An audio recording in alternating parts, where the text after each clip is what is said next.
Ciao a tutti, siamo i Wild Walkers e benvenuti al primo video unboxing del nostro canale. Vabbè, veramente l'abbiamo già aperto comunque. Cosa fai? Cosa fai? No! Bene, procediamo all'apertura. In realtà abbiamo ben due pacchi da farvi vedere. Fammi uscire! Fammi uscire! Sigla!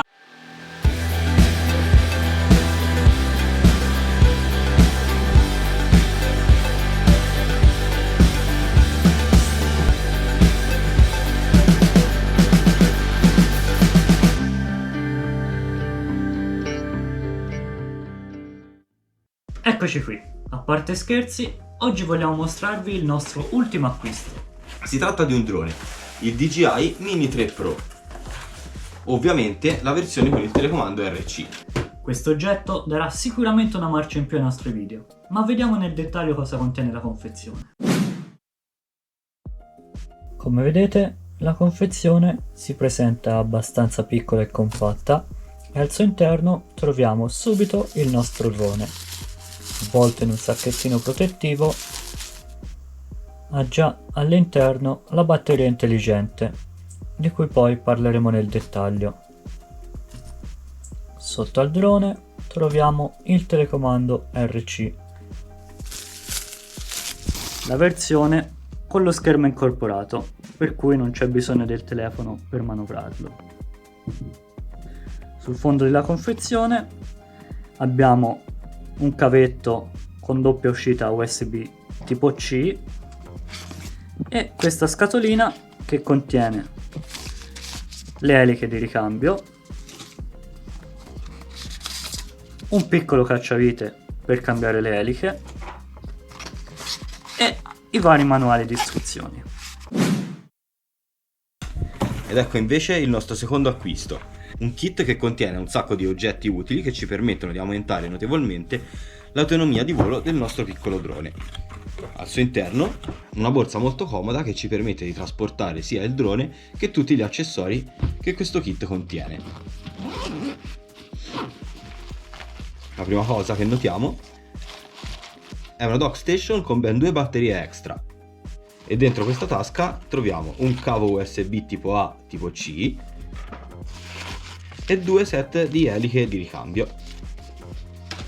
Vediamo adesso velocemente la borsa che era inclusa nel Flymore Kit.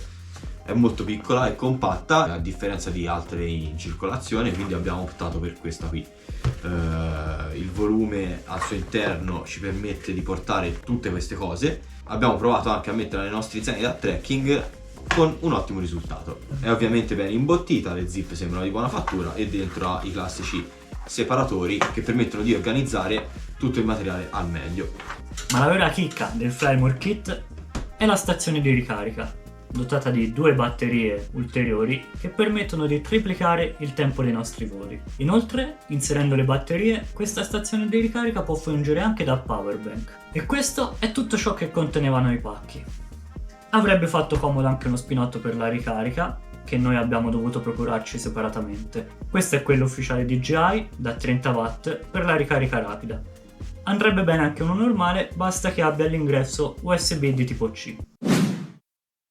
Questo piccolo drone, che sta nel palmo di una mano, pesa solamente 249 grammi e quindi rientra nella categoria A1, ovvero droni che possono essere guidati senza conseguire l'apposito patentino, che di norma servirebbe per guidare tutti i droni che pesano da 250 grammi in su. Il materiale è fatto di plastica resistente agli urti, le eliche sono basculanti, rimangono attaccate e si possono svitare grazie all'apposito cacciavite in dotazione. L'autonomia di volo è circa 34 minuti e la batteria si sfila dal lato posteriore, dove c'è anche lo slot per la scheda SD e l'USB tipo C che serve per la ricarica.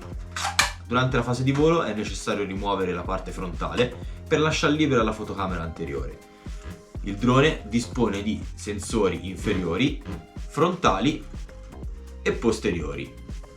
Non dispone quindi di sensori laterali e bisogna fare molta attenzione quando si fanno delle manovre che comportano lo spostamento laterale. La fotocamera anteriore ha 48 megapixel dichiarati e può fare video in Full HD 2,7 e 4K, mentre per la funzione slow motion è disponibile soltanto la risoluzione di Full HD fino a 120 fotogrammi per secondo. Il drone è dotato di 3 modalità di volo selezionabili tramite questo apposito tasto sul telecomando RC. Esse sono cinema, normale e sport, e in base a esse varia anche la velocità a cui può viaggiare il drone, rispettivamente 6, 10 e 16 metri al secondo.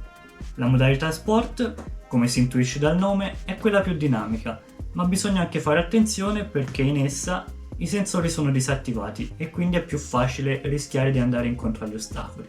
La distanza di volo massima in verticale è di 120 metri e questo per legge, infatti non è consentito volare ad altitudini superiori. In orizzontale essa corrisponde invece a 18 km, perlomeno secondo quanto dichiarato nel libretto. In realtà probabilmente è molto minore, e questo perché in Europa è usato uno standard di trasmissione che limita la distanza a cui il telecomando e il drone possono collegarsi a soli 8 km. Occorre aggiungere che se il collegamento fra il telecomando e il drone si interrompe, c'è una funzione che consente al drone di ritornare all'ultima posizione di partenza registrata. Una funzione questa davvero molto utile perché permette di non perderlo. Sia il drone che il telecomando sono dotati di 2 memorie interne, che corrispondono a 1,2 GB per il drone e 8 GB per il telecomando. Non molto in realtà. Per questo è possibile inserire delle schede SD negli appositi alloggiamenti, qui per il drone e qui per il telecomando. In descrizione al video vi lasciamo il link alla scheda tecnica in cui è possibile vedere tutte le schede micro SD consigliate per il DJI Mini 3 Pro. Questa versione del DJI Mini 3 Pro che abbiamo preso noi era con il telecomando RC.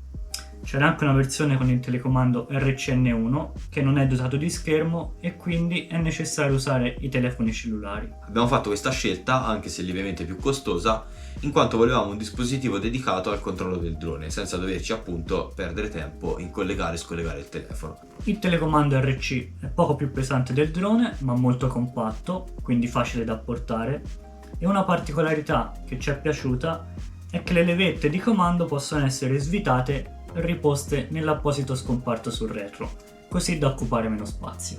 Direi che le due cose messe insieme occupano veramente poco volume e sono anche molto leggere, il che è perfetto per persone come noi che fanno trekking a lunga percorrenza.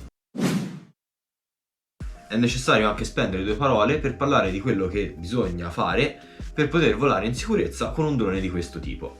Come abbiamo detto prima, il suo peso è inferiore a 250 grammi, il che lo renderebbe un giocattolo se non per il fatto che ha una telecamera, quindi deve essere regolarmente iscritto al sito di Flight. Dopo la registrazione al sito, che costa la modica cifra di 6 euro all'anno, vi verrà inviato un codice QR che dovrete stampare ed attaccare sul vostro drone, obbligatoriamente. Per essere in regola durante il volo, però, dovrete comunque stipulare un'assicurazione di responsabilità civile verso terzi, che copra gli eventuali danni che potrebbe fare questo aggeggio se si schianta nella faccia di qualcuno. Occorre ricordare che in assenza di assicurazione si rischiano multe fino a 100.000 euro e il sequestro del drone. L'assenza del QR code invece comporta multe fino a 206 euro, mentre se doveste avere la malaugurata idea di creare un QR code falso, in quel caso rischiate l'arresto. Ok, direi che noi l'arresto non vogliamo rischiarlo, quindi ragazzi abbiamo fatto tutte queste cose, abbiamo il nostro QR code e in uno dei link in descrizione troverete il sito a cui ci siamo rivolti per stipulare l'assicurazione. Il sito di Flight è molto importante anche perché in esso potete consultare le mappe di volo e scoprire dove è possibile volare in tutta sicurezza e fino a che altitudine. Esiste sia in versione desktop che app e le mappe sono consultabili previa registrazione senza bisogno di spendere un soldo. In descrizione vi lasciamo anche il link che rimanda a esso. E dopo aver visto tutte queste belle cose, Andiamo a provarlo! Eccoci finalmente all'aperto per testare il nostro nuovo gioiellino. Si vola!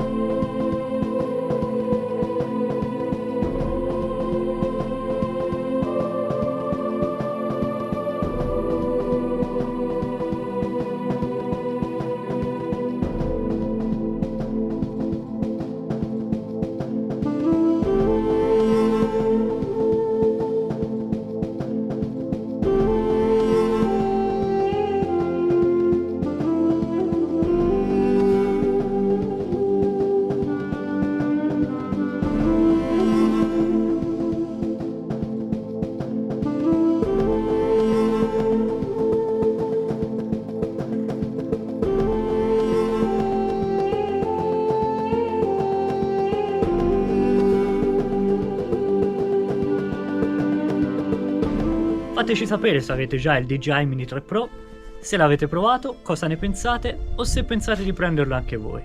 Se il video vi è piaciuto ricordate di lasciarci un bel like e di iscrivervi al nostro canale, in questo modo ci supporterete molto. Per oggi è tutto, vi salutiamo e vi rimandiamo al prossimo video. Buon cammino!